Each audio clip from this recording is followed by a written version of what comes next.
ইরানের নিঃশর্ত আত্মসমর্পণ করা উচিত। ট্রাম্পের এমন বক্তব্য জবাব দিতেই রাষ্ট্রীয় টেলিভিশনে ভাষণ দেন আয়াতুল্লাহ খামেনি। কড়া ভাষায় জানান, কারো কাছে আত্মসমর্পণ করবে না ইরান, মানবে না জোর করে চাপিয়ে দেওয়া যুদ্ধ বা শান্তি প্রতিষ্ঠা নিয়ে আলোচনা।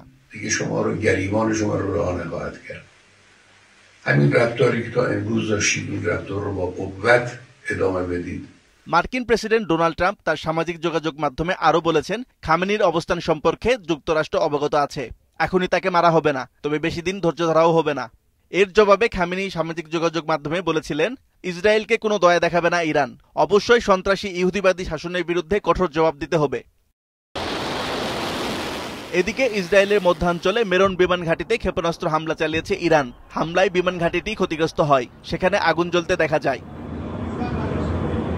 তেহরান টাইমস জানিয়েছে, ইসরায়েলি বিমান বাহিনীর একটি F-35 যুদ্ধ বিমান তেহরানের কাছে ভূপাতিত করেছে দেশটির সেনাবাহিনীর আকাশ প্রতিরক্ষা ব্যবস্থা।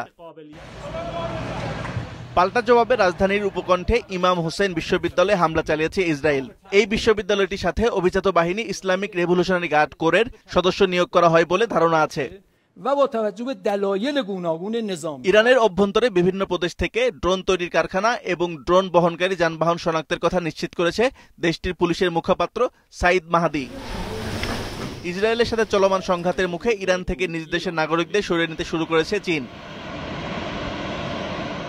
ইসরায়েলের সেনাবাহিনী জানিয়েছে, ইরান থেকে উৎক্ষেপণ করা 10টি ড্রোন ভূপাতিত করা হয়েছে। ইসরায়েল ইরান সংঘাতের শুরুর পর থেকে পাল্টাপাল্টি হামলায় এখন পর্যন্ত ইসরায়েলের 400টিরও বেশি ক্ষেপণাস্ত্র ছুড়েছে তেহরান। এছাড়া ইসরায়েলে হামলার জন্য তেহরান কয়েকশো ড্রোনও পাঠিয়েছে। ইসরায়েলি প্রধানমন্ত্রী দপ্তরের তথ্য অনুযায়ী ইরানি হামলায় ইসরায়েলের এখন পর্যন্ত 24 জন নিহত হয়েছেন, আহত হয়েছেন 800 জনেরও বেশি। আসিফ আল আমিন, মাছরাঙা নিউজ ডেস্ক।